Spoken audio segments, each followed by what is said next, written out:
প্রথমত আউযু শব্দে হামজাকে শক্ত করে বলতে হবে তারপর আইনকে গলায় চাপ দিয়ে আউ রু পাতলা করে বলতে হবে। অনেকে রু ভারী করে বলেন, ভারী করা যাবে না। আউযু বিল্লাহি বলার সময় আল্লাহ শব্দের লাম ভারী হয়, কিন্তু যদি আগে জের থাকে, যেমন এখানে বা জের বি আছে, তাহলে পাতলা হবে। বিল্লাহি বলতে হবে, বিল্লাহি নয়। মিনাশ শিনকে জিব্বার মাঝখান থেকে উচ্চারণ করতে হবে, আওয়াজটা অনেকটা ছড়িয়ে পড়বে। সেই ত ভারী করে বলতে হবে, জিব্বা দিয়ে আওয়াজকে উপরের দিকে ঠেলে। মিনাশাই ত নির রাজিম, র বলার সময় রকে ভারী রাখতে হবে। নির রাজিম, কিন্তু যেন রয়ের রিপিটেশন না হয়, নির এরকম আওয়াজ যেন শোনা না যায়। বিসমি বলার সময় সিনটা পাতলা রাখতে হবে এবং শার্প আওয়াজ হবে, যেটাকে সফির বলা হয়। বিসমিল্লাহি, এখানেও আল্লাহের লাম পাতলা, কেননা মিমে জের আছে। বিসমিল্লাহির রহমানির রহিম, পরপর দুইটা র, আর রহমান এবং রহিম শব্দে এই র দুটাও খেয়াল করে আমাদেরকে ভারী করে উচ্চারণ করতে হবে। আসুন এবার আমরা পুরো আয়াতটা পড়ি। আউযু বিল্লাহি মিনাশ শাইতানির রাজিম, বিসমিল্লাহির রহমানির রহিম। আপনারাও আমার সাথে পড়ুন আরেকবার। আউযু বিল্লাহি মিনাশ শাইতানির রাজিম, বিসমিল্লাহির রহমানির রহিম। আলহামদু শব্দে আলিফের উপর যে চিহ্নটা আছে, এটা হচ্ছে অস্থায়ী হামজার চিহ্ন, যেটা মিলিয়ে পড়লে থাকে না, কিন্তু শুরু থেকে পড়ার ক্ষেত্রে জের জবর বা পেশ দিয়ে পড়া হয়। আল যুক্ত শব্দে এটাকে জবর দিয়ে পড়বো আমরা, আলহামদু। লামে যেন কলকলা না হয়, অনেকে ভুল করে আল এরকম বলেন, এরকম না। আল হ্যাঁ বলার সময় গলার মাঝখান থেকে স্পষ্ট করে আওয়াজটা, গলাটা খুলে দিতে হবে। আলহামদু বলার সময় ঠোঁটটাকে গোল করতে হবে। লিল্লাহি শব্দে লামে জের থাকায় লামটা পাতলা হবে, লিল্লাহি হবে, লিল্লাহি নয়। রব্বি, এখানে রটা ভারী হবে। রব্বিল, এই লামটা তো কলকলা অ্যাভয়েড করতে হবে। রব্বিল এভাবে না, রব্বিল আলামিন, রব্বিল আলামিন। মিন, এখানে আমরা ইয়া সাকিনের পরে নুন আছে, এখানে আমরা সাকিন দিয়ে থামলাম, এই জন্য টানটাকে লম্বা করে দুই আলিফ পড়বো। আমার সাথে আপনারা বলুন, আলহামদুলিল্লাহি রব্বিল আলামিন। আর রহমানির রহিম, দুইটা র ভারী করে পড়তে হবে। আমার সাথে বলুন, আর রহমানির রহিম। মালিক ইয়াউমিদ্দিন, মিমের উপর ছোট আলিফটা খেয়াল করবেন, টানতে হবে। মা লি কি, লি কি যেন একসাথে মিশে না যায়। মালিকি ইয়াউমি বলার সময় ঠোঁটটা গোল করে ওয়াওটা বলতে হবে। ইয়াউমিদ্দিন, এখানেও ইয়ার পরে নুন আছে, আমরা দুই আলিফ টেনে থানবো। তাহলে আমার সাথে বলুন, মালিকি ইয়াউমিদ্দিন। পুরো তিনটা আয়াত আমার সাথে আরেকবার পড়ুন। আলহামদুলিল্লাহি রব্বিল আলামিন, আর রহমানির রহিম, মালিকি ইয়াউমিদ্দিন। ইয়াকা শব্দটা খেয়াল করতে হবে, হামজাটা শক্ত, ইয়ার উপর তাসদিদ আছে, একটু জোর দিয়ে বলতে হবে। ইয়া কা, কাটাও শক্ত।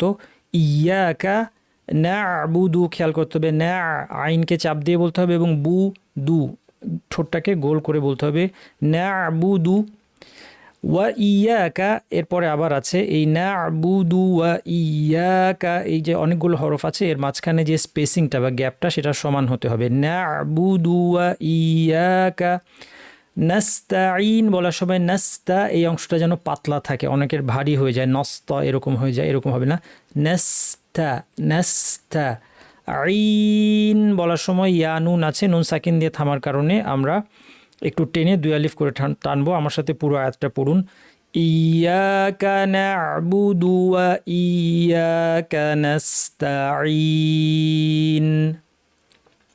এখানে আলিফের উপর চিহ্ন হচ্ছে হামজাতুল ওয়াসল, অস্থায়ী হামজা, আমরা আগেই বলেছিলাম এটা জের জবর বা পেশ দিয়ে বলা হয়। এটা যেহেতু একটা ফেআল বা ভার্ব, এখানে জের দিয়ে পড়া হবে, কারণ দালের নিচেও জের আছে, এই জন্য এটাকে আমরা পড়বো ইহদি, এখানে যে হাটা আছে, হাটা বলার সময় আওয়াজ এবং বাতাস দুটোই থাকতে হবে, শুধু বাতাস যেন না হয়ে যায়, এরকম যেন না হয়।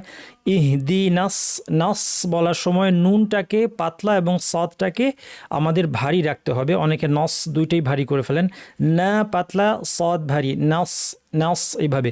ইহদি নাসি, রাতা সিরাতা পুরোটাই ভারী। তল বলার সময় ত ভারী, লাম আবার পাতলা, এটা খেয়াল করতে হবে। তল অনেকে এভাবে বলেন, এটা ঠিক না। তল, তল।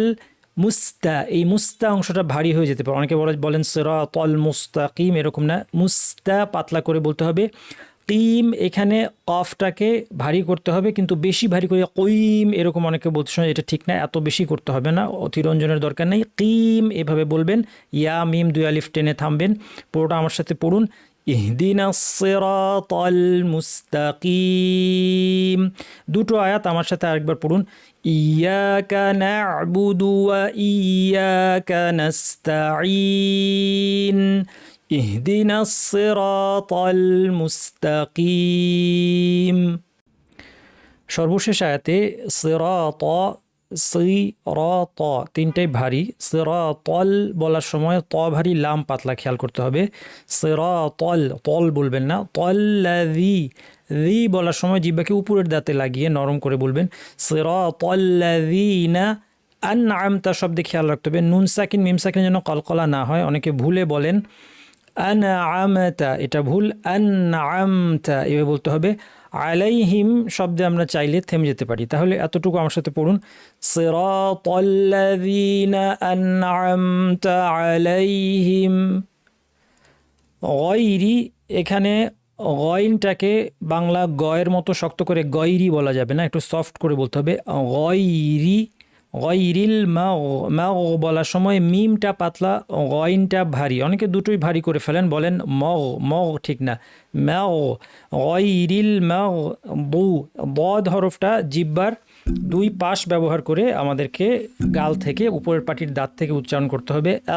আদু, মাগদু, গয়রিল মাগদুবি আলাইহিম ওয়ালাদ। লাদ বলার সময় লাম পাতলা, বদ ভারী, লাদ অনেকে লাম শুদ্ধ ভারী করে লদ এইভাবে বলেন, এটা ঠিক না। ওয়ালাদ বল, এখানে বটা জিব্বার দুই পাশ ব্যবহার করে সুন্দর করে বলতে হবে, ওয়ালাদ বলিন। টানটা কতটুক, আলিফের পরে লামের উপর তাসদিদ থাকা, এটা সবচেয়ে লম্বা টান, 3 আলিফ টান। মাদ লাজিম পরিমাণ হচ্ছে ইয়া মুসা বলতে যতক্ষণ লাগে, ইয়া এক আলিফ, মু এক আলিফ, সা এক আলিফ। ইয়া মুসা বলতে যতক্ষণ লাগে, ওয়ালা দলিন, শেষে যে লিন যেটা আছে সেটা হচ্ছে ইয়া সাকিন, তারপরে নুন, এটাকে আমরা 2 আলিফ টানবো। তাহলে এই অংশটা আমার সাথে পড়ুন, গয়রিল মাগদুবি আলাইহিম ওয়ালাদ-দাল্লিন। পুরোটা আমরা আরেকবার পড়ি, এক নিঃশ্বাসে এবার পড়ার চেষ্টা করি।